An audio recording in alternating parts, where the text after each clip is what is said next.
All right, we're on episode 4. Is this episode 4? Episode 4 of the This Low. is Is yeah, it? yeah, it is episode 4. Yeah, yeah, we're making it. We're making it, man, week on week. So this is the Low Yeah. Sodium Gaming Podcast. My name's Kris. This is Rob. Say hi, Rob.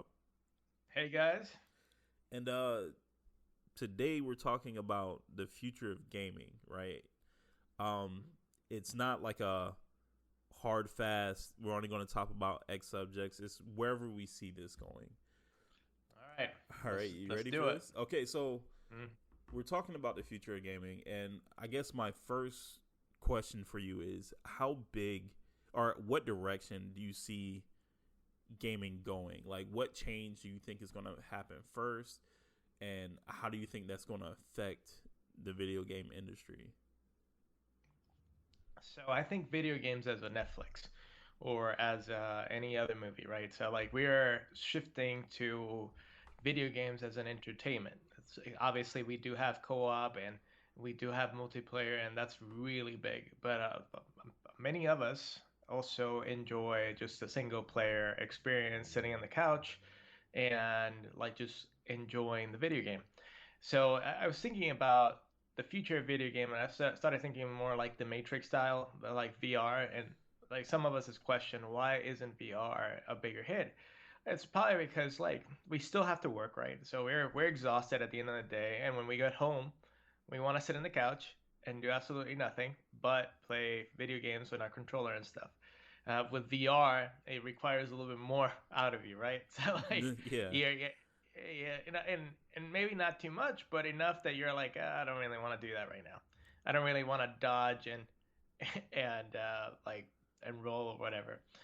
Uh, I was thinking about Half-Life Alyx, which I know that Steam or Valve really wanted it to be like the initiation for VR. It's like you guys didn't think that VR is good. I mean, like this right here, Half-Life Alyx is the future, yeah, and it was a hit for being Half-Life, but it didn't spread out the way that they thought they would.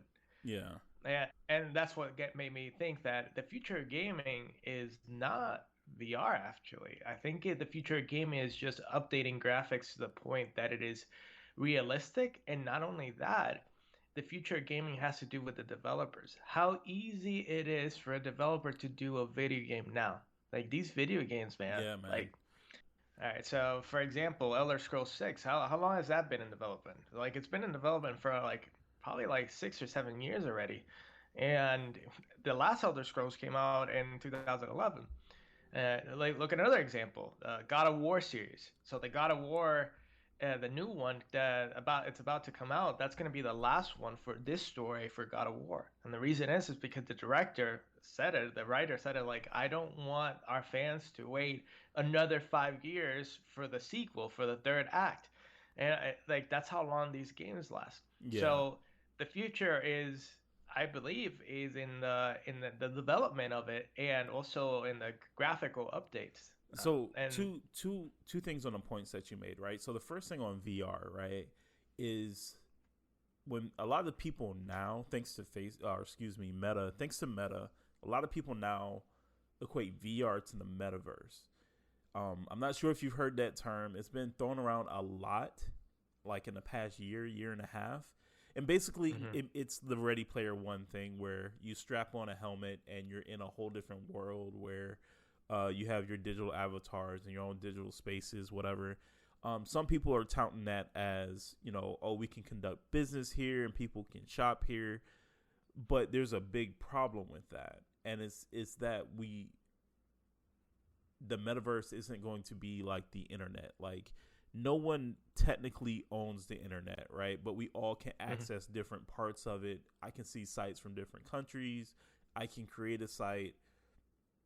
The Mhm. metaverse is being owned by different entities. There are several different groups that are trying to create their own metaverse. And between Meta, aka Facebook, Epic Games is trying to do something with like the Fortnite thing. They've done like I think it's Travis Scott did a concert that was like their first big push into it. And Yeah, I they remember hold that. different events within Fortnite, and they're trying to build out from there. They've released this game making tool where you can create your own games, create your own spaces. The question is, are these companies going to make their stuff connect? And my answer to that is no, it's not. And even small companies are trying to hop in on this. There's a game called Earth 2. It's not really a game.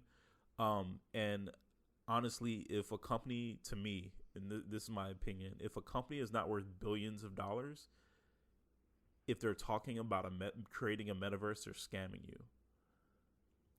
Just straight up, they're trying to, like, if I hear an indie developer speak about metaverse, I immediately think scam because you don't have the funds to create it.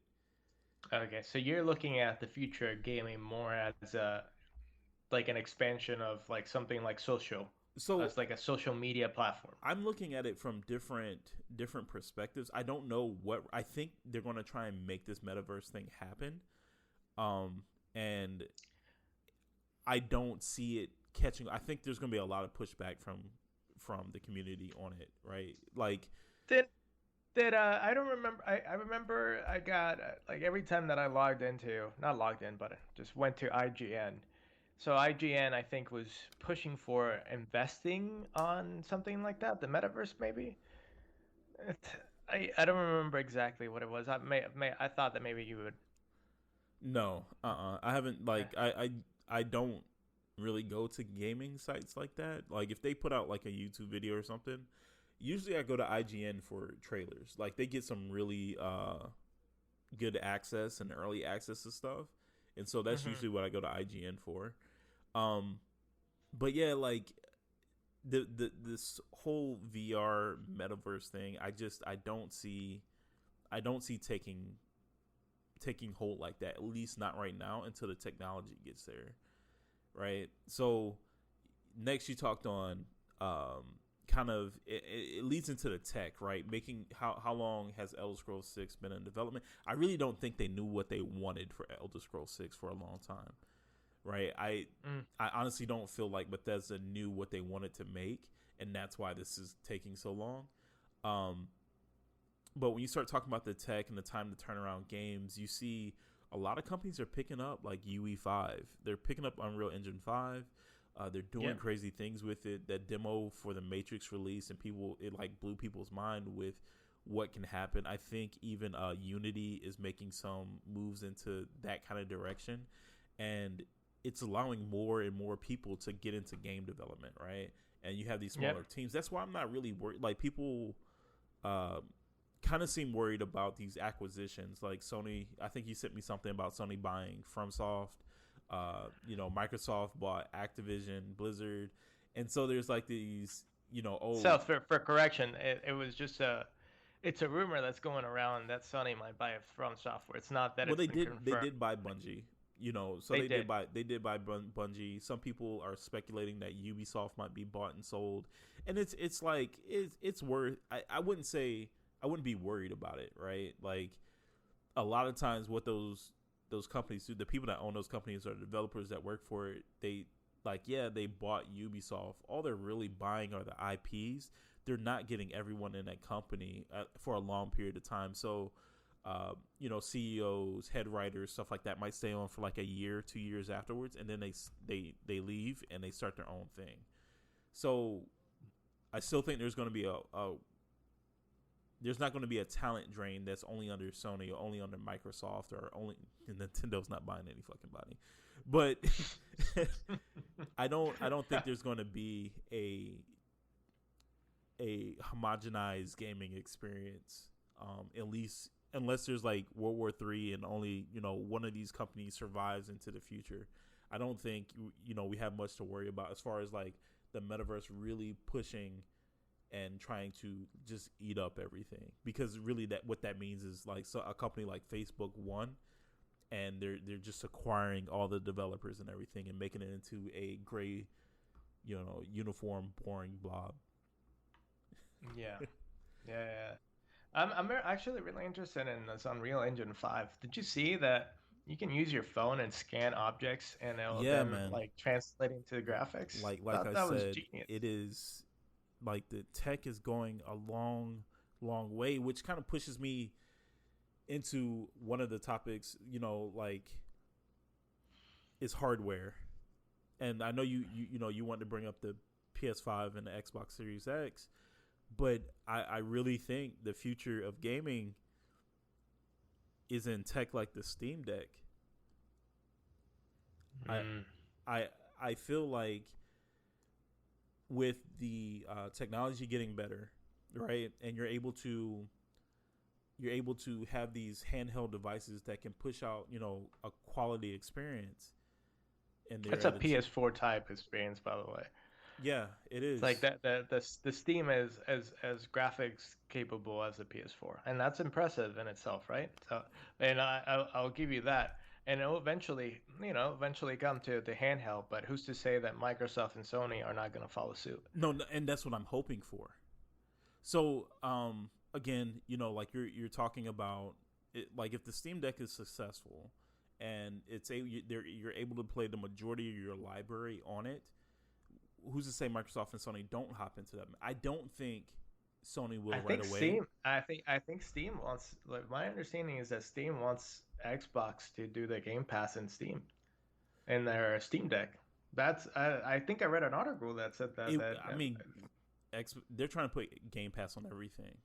I think yeah, it would be. I don't see why Steam Deck would have any issue with that. No, the only thing stopping it is the way that Microsoft built Game Pass to work with Windows, but they can figure a way to make it work with Linux. So yeah. So yeah, at the same time, like I brought up the Xbox before our meeting and the PS5s because you can look at them, right, and you can look at the systems and you can already see more or less what the future is going to be like. So for the Xbox, for example, the Game Pass thing, right? So like Game Pass is becoming a bigger deal, and eventually the hope is that Microsoft is going to build one that's going to reflect something like the big Netflix, Disney Plus, Hulu, Amazon Prime type, right? And that's actually really awesome. The fact that we can get games that are basically day one. Like, for example, if you have Game Pass, you didn't have to buy Halo Infinite. You can just get it from the Game Pass. Yeah. And you be paying $10 a month. So that was pretty sweet. Now PlayStation 5 is doing that too, with the exception that PlayStation 5 doesn't want to do exclusives the first day. They really the model that they're going for really depends on those day one sales of those big titles. So they need the what is it, $70 now? They need that $70 per game for those titles to really keep that success that they're having with them.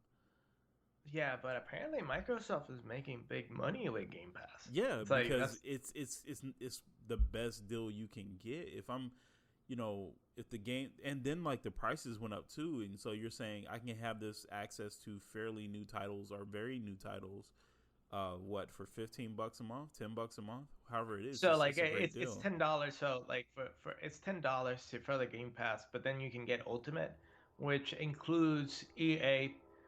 Includes other entities, and then I think it also includes the DLC of video games as well. So the DLC too. Yeah, so like it's a pretty, like, the Ultimate is the way to go. But like whenever I see a new game that I don't feel like I want to buy full price, I'll get it in Game Pass, pay for like $10 a month. It's like renting, right? And then when I'm done with it, I'll just cancel the subscription. I respect Microsoft for what it's doing. I still, in a way, I still appreciate the PlayStation 5 more because of the exclusive games. I do enjoy the exclusive games way more, because they do have more exclusives, right? It seems like I don't know, like, I heard about their games that are first party really take advantage of that DualSense controller and that haptic feedback and everything that it has. So it feels like they're crafted for the machine and to take advantage of the machine, which is very impressive when you start talking about this is like the first iteration are we in like the second iteration of games coming out, and they're really like trying to use all the different things that the PlayStation 5 has to offer instead of waiting, until the last year to put out a masterpiece. Yeah, yeah. So like I remember playing Uncharted 4 and the Lost Legacy for the PlayStation 5. So they came out with the PlayStation 5 version, and the haptic feedback was there. It completely changed the experience. Yeah. It felt it felt more realistic. It felt like more immersive, and I really this time around more so than the first time I played it. I enjoyed the adventures of Nathan Drake and Chloe Fraser. I thought that it was a great game just because of the haptic feedback. I played Returnal. Uh Returnal huh. is an amazing game. I love Returnal. I thought that Returnal storyline and gameplay are it was my best game of the year of 2021. And the haptic feedback was amazing. Like great experience. So like they the the gun has two different fire powers, and Yeah. if you just press it lightly, the first like you can fire and like the first shot, right? Like okay, so this is the first version of the fire shot, and then if you pull it completely, like it's a completely different weapon that you're using. And I thought that was genius, and you feel the pressure too when you're switching in the trigger. So I thought that was really cool. So haptic feedback is also a way of the future. I'm curious to see how they can improve upon it.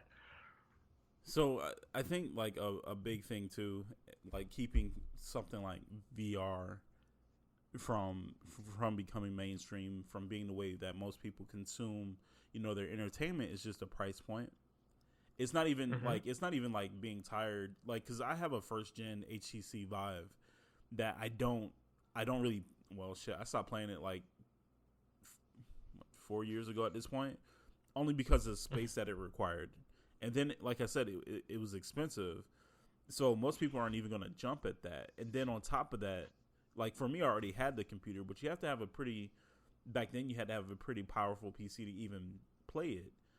So, they have the Oculus. I'm not sure which version it is, but you can play games without it being connected to a computer. I think that's like a step in the right direction for it to be uh, Hmm. widely adopted, but I don't think a lot of people want to stick something on their face either. I don't know. It just it depends on the video game, right? So if it's a spaceship video game like Star Citizen or the Elite Dangerous, I think that would be a good experience. With you're completely immersed, you're looking through the cockpit, and you're also interacting with your controller to ensure that you drive the spaceship, right? Yeah, But overall, I I'm not a big fan of it apart from those video games. It's also like it takes you away completely. Like now you're yeah. completely in the dark. You don't know what's going on in your surroundings and stuff. Elite Dangerous in VR is amazing. I've done it like 2 or 3 times. It's just like when I did do it, I had a baby, and you cannot be fully immersed Yeah, in what you're doing. So yeah, yeah, that's a yeah, really good point. yeah, exactly. So I am excited to try. Honestly, Chris, I've never actually tried a good VR game. I mean, I I would jump into, like, if you were going to do it, and I don't know if like you can get one on sale or whatever, but like I think you can connect some of those Oculus Rifts to a computer, and like if you could like experience Half Life Alex, I'd go for it. Yeah, Alex is. I think we talked about Half Life Alex, right, in the beginning. Yeah, Like that, yeah, that Steam wanted or Valve wanted it to be the I future. do feel like But the reason why that game, like, people like the game, it's well reviewed, but it didn't make any real big waves, is because they waited too long to do it. They waited too long to put it out. VR you headsets. think? Yeah, yeah. Hold on. VR headsets were like in their third generation by the time. Goodness, I'm losing my voice.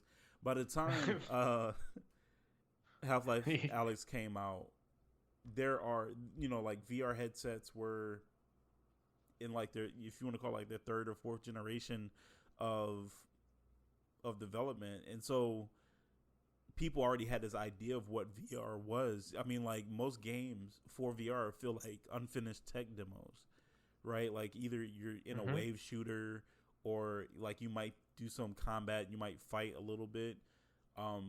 While Half-Life looks like an entire game. You know what I mean? You're traversing these areas, you're completing puzzles, you're doing this, you're doing that. It has all these hallmarks of a AAA game, but it's VR. And that should have been done. That game should have came out like right after the HTC Vive came out. And it might not have been possible. Maybe, you know, hardware wasn't up to snuff. But I just feel like it came out too late to make any big splash or for a movement. I mean, the graphics in Half-Life Alyx aren't the best either. You know, they're like PlayStation 4 level graphics. So, like, I completely agree with you that they waited too long. I think maybe they also wanted it to please the fans now because they've been like the fans have been on it. They don't care about years. that. They don't care about that. Okay. They don't care about the fans. They're still making billions every year without ever releasing a game. So they like, from my understanding, Valve only really releases a new Half-Life when they feel like they can change the way we see see that genre or see gaming, period. So Half-Life 1 blew everyone's minds, right, on what can be done in a first-person shooter. And then Half-Life 2 comes out years later, and they're doing all these crazy things with the gravity gun and everything like that, building like this crazy experience. Yeah.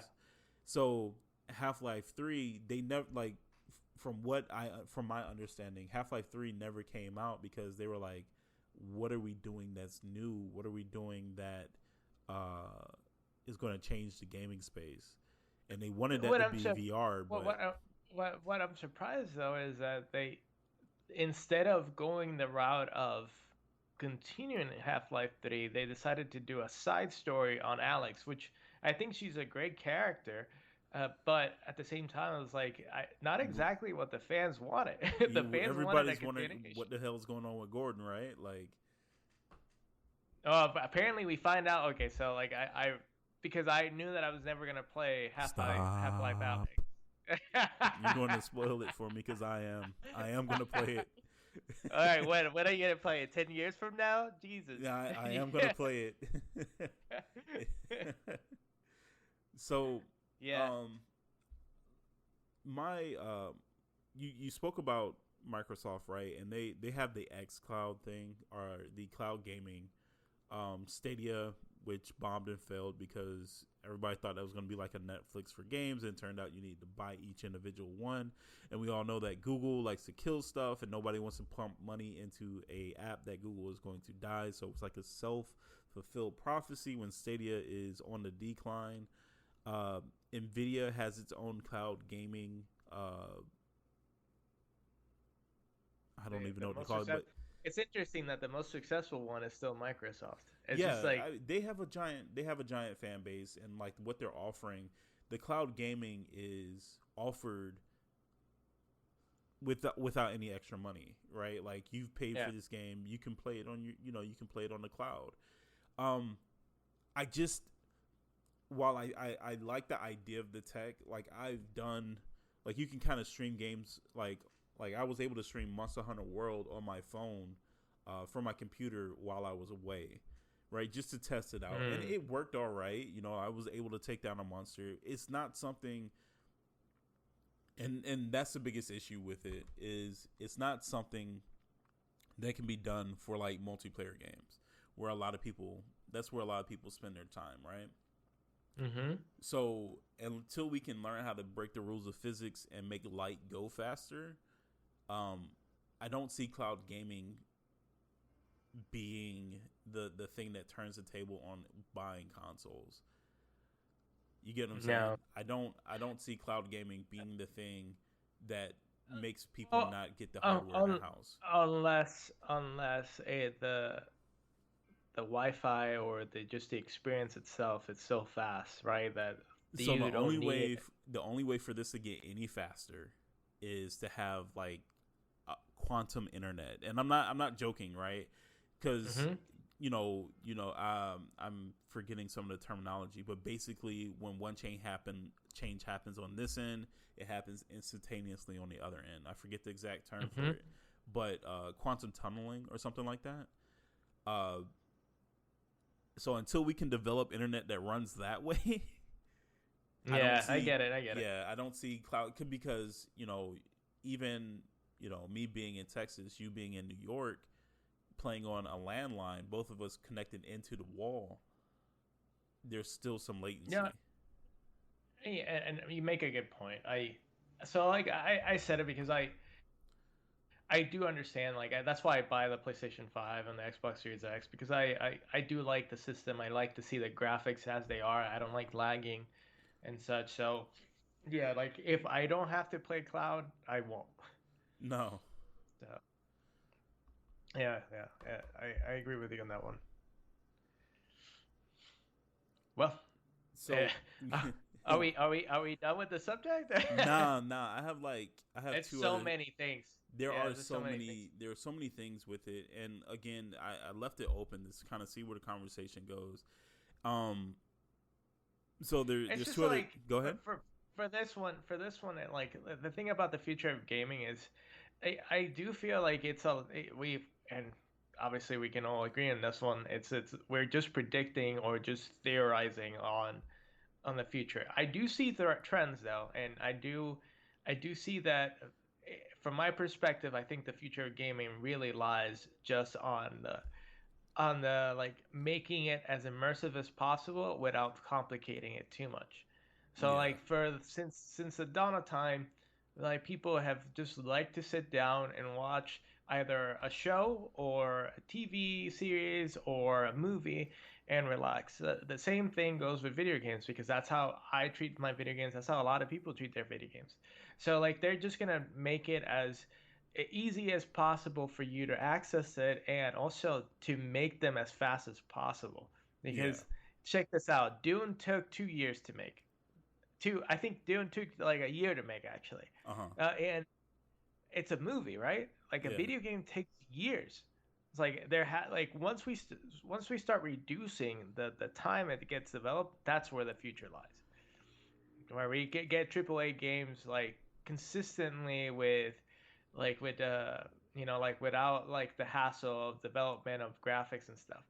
But another thing about video games, and that I was thinking about, is it's not only about the story, it's also about the gameplay, right? So like if you like Assassin's Creed repeats the gameplay consistently, and it's annoying. And that's the reason why they're able to come out like every other year, because they're not really changing anything. Yeah, so that gets boring too. So I can see that might be an issue. So, but you had two other things that you want to talk about. Go for it. So I guess my next question is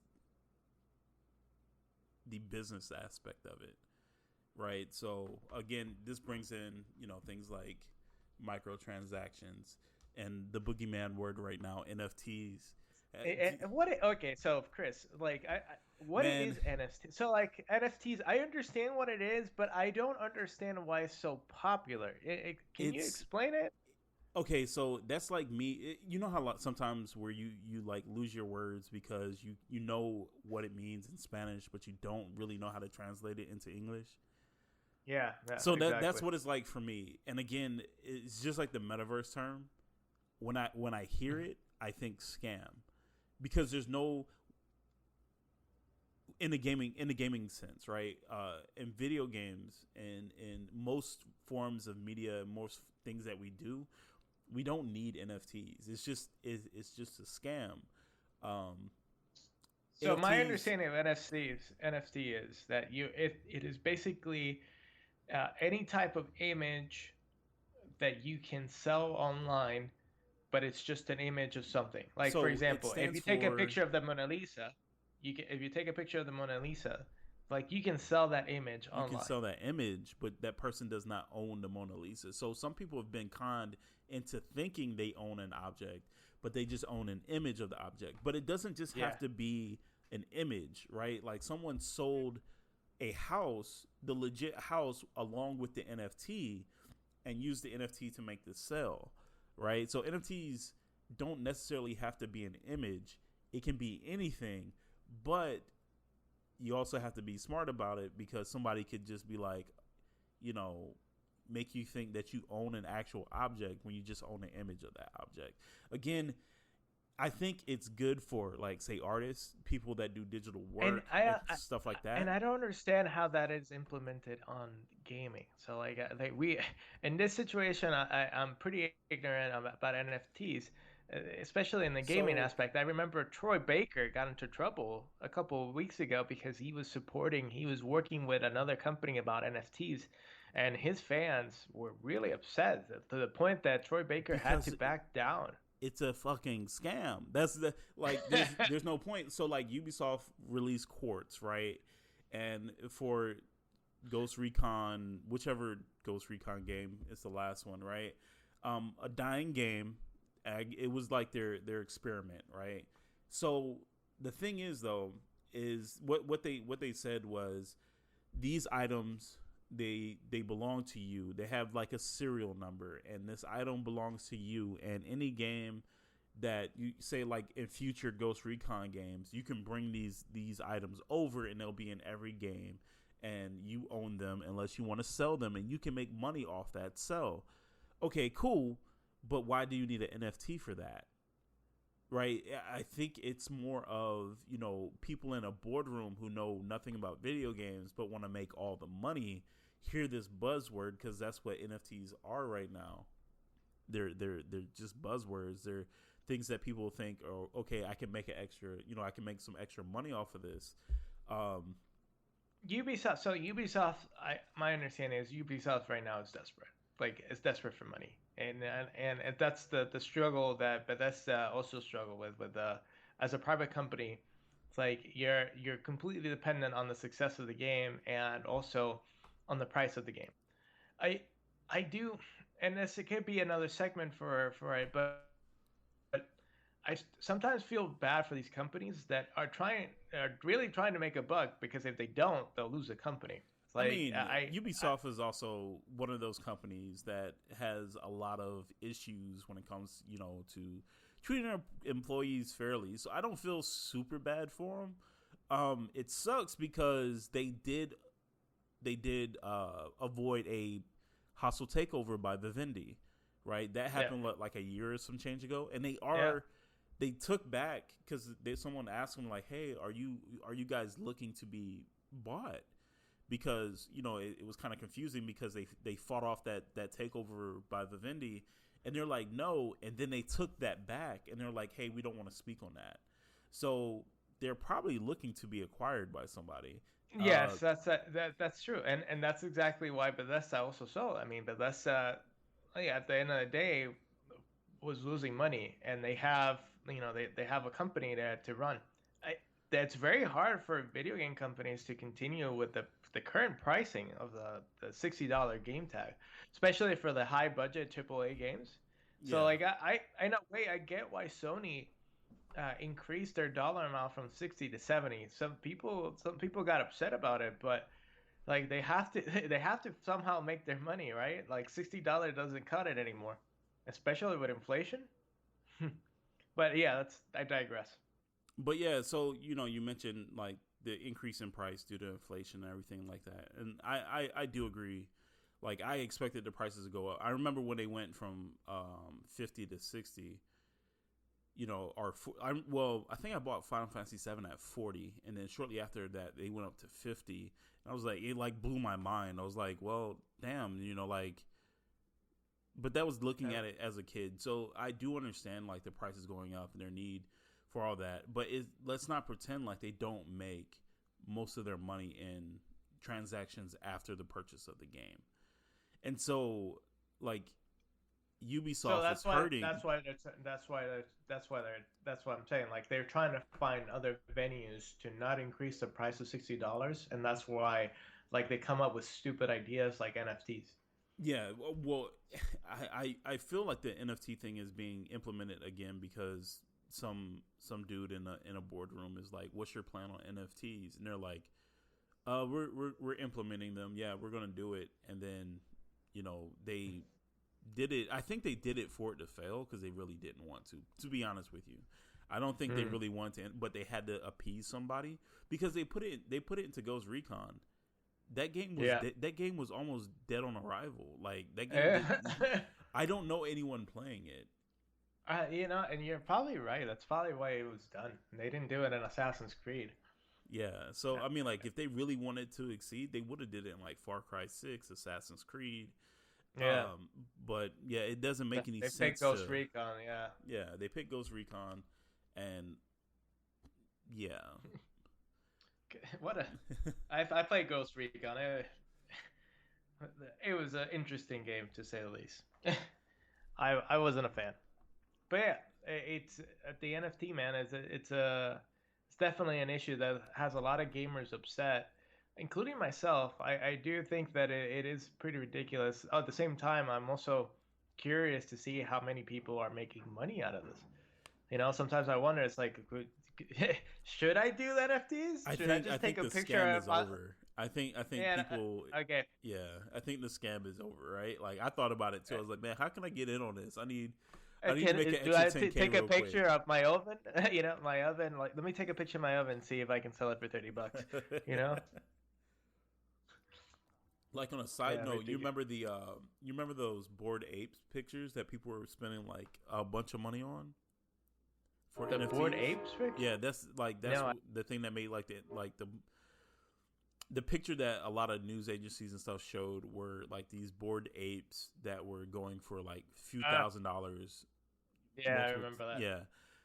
So like now people are selling them for like 300, 500. Like they've lost all their value. So like that bubble is starting to pop already. As soon as it came on the scene, it's already starting to pop. So again, I think it's good for an artist. I think it's good for somebody as an art creator to make their money. A lot of times artists' work, people say, oh, you're a great artist, but it's kind of devalued after that. A lot of CGI studios and stuff like that, they work on shoestring budgets and they don't last that long. They wind up closing after a while. Because of the way that the funding works. So I feel like, especially for like an independent artist or something, like if you do illustrations and stuff for people, I just feel like NFTs is a way to make your work worth more and still be able to get some money. Because like the original creator of the NFT, every time that NFT is sold, they make a percentage of that sell. So it's a way to have a residual income on work that you do, and not just people that, like, if you sold it at a art gallery and then the person that sold, like, you might have sold it for $5,000, but all of a sudden someone buys it and they're able to sell it for $2 million and you don't see any of that. So again, I think for an artist it's good, but when you start putting it in other industries, especially when it comes to gaming, it's a scam. So again, if y'all hear the term metaverse or NFT inserted into anything you like that isn't art that somebody made themselves, it's a scam. It's a scam. It's just straight up a scam. Yeah, I agree with you. I completely agree with you. Hey, so a question for you, and this might be the last question of the podcast. So, like, what do you think are ways that these video game developers, the companies, can make money now? So, like, part of the reason why they're doing these stupid things is because, you know, they're lacking money or they want to expand it, but they can't because they're stuck to a strict cost, which is $60 per game. So make games people want at a quality that's acceptable. I did a video on this, like months back. It was failing their way to success, right? Talking about like EA and Battlefield, and they tried to turn Battlefield into a hero shooter, and it was broken, buggy mess. And I likened it to failing a test that you made. Like, you made the test, you made the answers, and you still failed it. And the reason I put it that way is developers make their due dates. Developers say, we're going to release this game on this time. CD Projekt Red did this with Cyberpunk. It wasn't ready, right? Cyberpunk would have sold gangbusters. It would have sold even more, even if it didn't live up to people's expectations. But it worked fine. People still would have bought it. I would have bought it because I still wanted to see what it was. So the idea that oh, what can we do to make more money? Well, a complete experience that and these transactions that you're looking for need to add value in some way. So what's another game that I didn't play? Shadow of War, Mordor, the second one, whichever one it is. Shadow of War. Shadow of War. I heard about the microtransactions in the late game. I love the first game. I played through it. Like I told you, I rarely play through games. I played through the first one like 3 times. I love that game. The second one is okay, but then it started adding in, the weapons can, be bought. You can buy different orcs and spend money in it. And they did change that. They did take a lot of that stuff out. You can't, you can make it to the end, but they changed the way. By the end of the game, things get super grindy. To see the actual ending of the game, they make it really hard to grind and level up and take over areas so you can actually finish. They did this initially, and so there was actual changes to the gameplay to revolve around microtransactions in a single player game. And so, like, as long as developers are willing to do stuff like that, the word's going to get out. It's not we live in the 21st century. People are going to know about it. People don't like it. So why do they keep doing stuff like that? Yeah. It didn't work out. I wonder too. If it's actually the developers that do it. I honestly, I don't think it's the developer. I think it's like the higher ups. So Shadow of War is published by Warner Brothers, or a segment from Warner Brothers. I'm sure Warner Brothers was like, we need to make money, as much money as possible from this game. I want you to put these things in order to boost our sales. And the developers had no choice but to do it. So I think it's a bad and it's the higher ups, because like these things get so much flack and companies still do it. It's like, you actually think that we forgot about it? And the developers are really well versed in video games. So I completely believe if they didn't want any part of this, and that it was the higher ups that said, like, you will do this, because they have no idea how video games are run. So just Googling real quick. I don't know how accurate it is, but Elden Ring, as of February, Elden Ring sold 12 million copies. 12 million copies. That's a fact. Yeah. So that's a lot of money. Just throwing it out there, if it's $60-$70 for the game, that's a lot of money. Just hands down, that's a lot of money. Now, a lot has to go through to like the distribution platforms that From Software see all of that. No.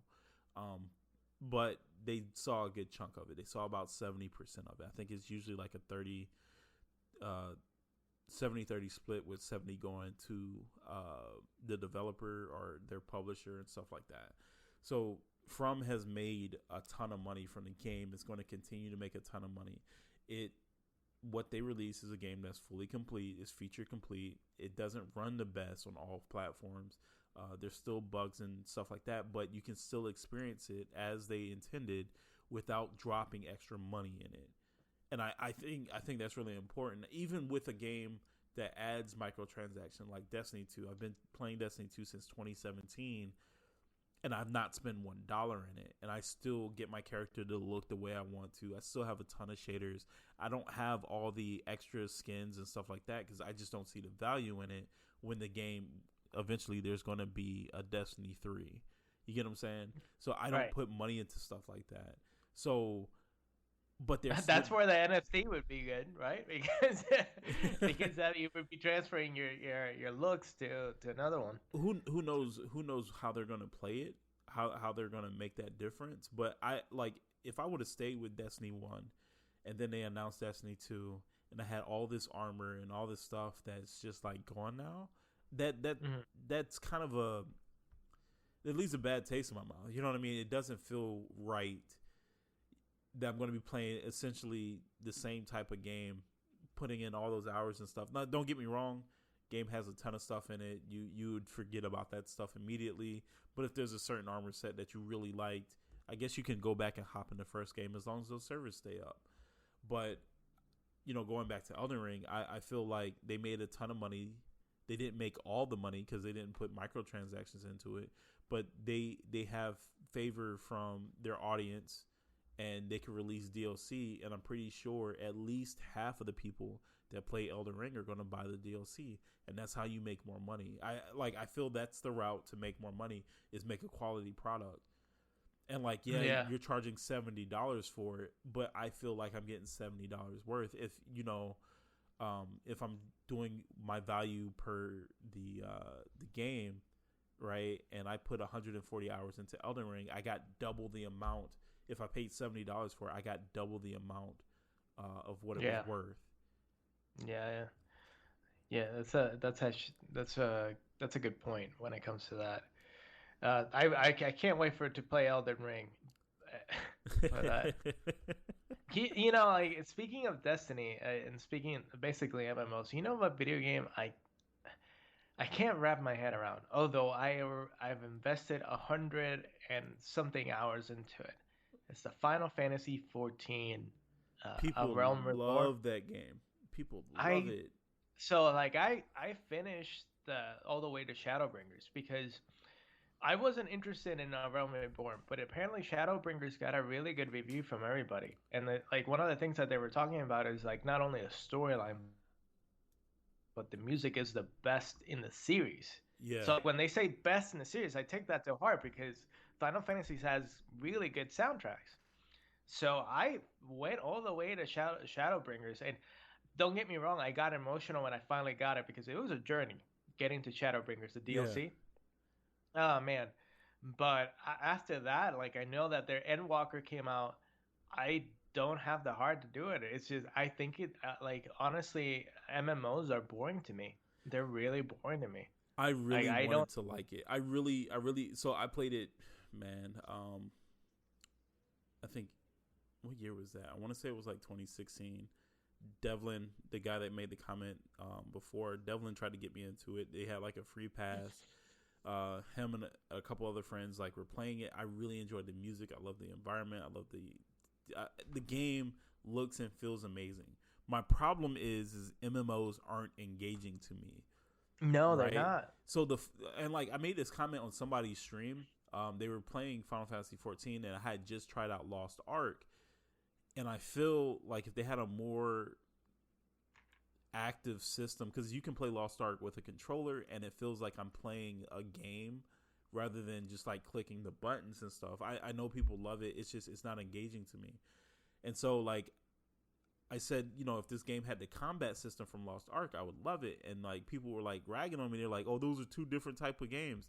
I know. I said if the combat system was similar, I would really love Final Fantasy 14. It's just So yeah. my understanding is so I was speaking to a buddy of mine. He said first of all that the thing about MMOs is like the mission structure. They put a lot of fluff in between. So Yeah, when they you're do. playing the storyline, they put a lot of fluff in between the storyline because the developers want to make sure that you pay for another month because they are already aware that if you finish the DLC in like in a week, you're already done. You're canceling your subscription, right? So like they're losing money by by not having fluff in the game. That's the Yeah. first thing. And that aggravates me because I don't really care about the subscription. I probably if it was faster paced, I probably would have stuck with it, but I'm not because it's so slow. And the second thing is my understanding that the reason why they Final Fantasy's combat is like that is because of input lag. So like you have a bunch of people in the same like playing at the same time. Sometimes like I believe it's up to 20 people that are playing. So Yeah. I think when it comes to the something to the effect of hit and like chance or something like that. Like it's preferable to do it like as the way that the gameplay of the Final Fantasy is. So it's very slow. You click a button, but you wait until that person performs the action and such. So That makes a lot of sense. That makes sense. But like games like Black Desert Online, which last time I played was like 5 years ago, but Black Desert Online has an active combat system. It's very it can go very in depth. The game is very beautiful, and it is different. Again, it's different play styles and different strokes for different folks. But I wish I liked Final Fantasy 14 more. I wish I like Final Fantasy 2. I really think that if it wasn't for the gameplay, I would have enjoyed it better. At the same time, I it does suffer from this like Japanese video game trope, right? Like they're very slow. They to get to a point. Like you see the urgency. There is urgency in the matter that the world's about to end, but in the middle of the world ending, they have full-fledged conversations lasting for hours. And that also takes away the tempo. So Final Fantasy suffers from these Japanese video game tropes, like anime style. Like that's usually how it is. Like the world's about to end, but before the world's about to end, I'm gonna have a full fledged conversation with Frieza, right? Yeah. So yeah. Okay. So Anyway, that's off topic. there was Actually, like, what's up? so like for next time, right? Like we should do an introduction of the video game, like what video games that we've been playing. Then we just talk about at the end of it, talk about a random video game that we just didn't like or we had a bad experience on. Freaking did you hear about Sony is gonna make games that cost over like $34? Make them have a demo within the first 3 months of the game being released. So either you can release a demo beforehand or after. But it has like I think the demo has to be around like 2 hours or something like that. And again, it's going to be for every game above $34. But okay, so that's the future of gaming right there, and I completely agree with Sony. Like, yeah, we I would love to experience a demo prior to buying the game. Yeah, I think it's Eh, a cool move. I mean, like Steam does something kind of similar, not really, but like they'll have like this every few months or whatever. They throw this big event where a bunch of developers can put a demo out, and they're all free. They all hit the front page, and it's like, hey, we have demos in this genre, and this genre. Check them out. And yeah, it's a good idea because it allows people to try that product. Mhm. Mhm. Yeah, that's actually pretty good. All right, man. You want to wrap it up? Yeah, man. So everything's been good. Again, I wanted to try something a little different that wasn't as super focused, just to see if we could, see where the conversation goes. If you have your opinions on where you think gaming is going to go, if you disagreed or agree with us, let us know in the comments on YouTube. Again, you can find us on YouTube, Apple, Spotify. What's the other one? SoundCloud. You can even find us on Yeah, SoundCloud. We're SoundCloud rappers now. Spreaker or something like that. Yep, It's called Spreaker too. Spreaker. Yep, Spreaker too. Yeah, Spreaker. So So, again, what? Wait, go but ahead. before we completely wrap up, what's gonna be our theme for next? Oh, we can talk about it right now. Like, Oh what's gonna be man, our subject for next the next podcast? next I say, podcast. I say, I think I say reviewer bias. Yeah, sure, we can go with that. I Yeah, didn't I'm have. sure Yeah, I didn't have people anything will have planned a out past blast. this. Yeah, people will have a blast because I know that a lot of people hate IGN, and I might go into IGN's defense on this one. So stay tuned. All All right, man. right. All right. Take care, guys. And I appreciate you guys listening. I see that we have a couple of views. That's awesome. A couple of downloads. Just keep spreading the word that Kris and I are definitely like trying to attack the gaming world and, just make something fun. Yeah, All right. follow, share, and like. I'll catch y'all next one later. All right. Bye bye.